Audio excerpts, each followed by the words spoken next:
JavaScript functions can be a great way to add extra functionality to your HTML pages.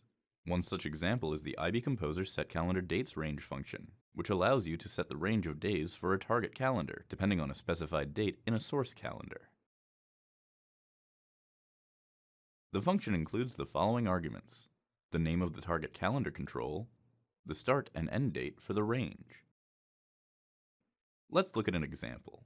As you can see here, this HTML page contains two calendar controls, with the IbComposer setCalendarDateRange function already applied.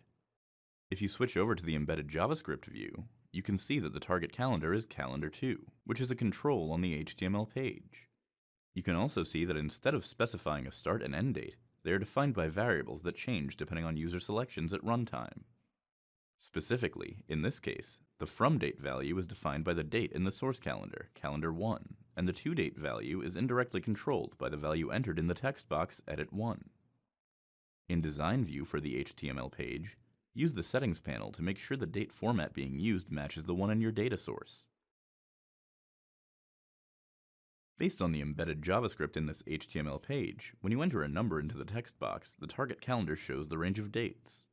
This is one example of how you can leverage JavaScript and the IbComposer setCalendarDateRange function to enable additional functionality in your HTML pages. To learn more, visit the WebFocus 8205 knowledge base, where you can search all technical topics and videos.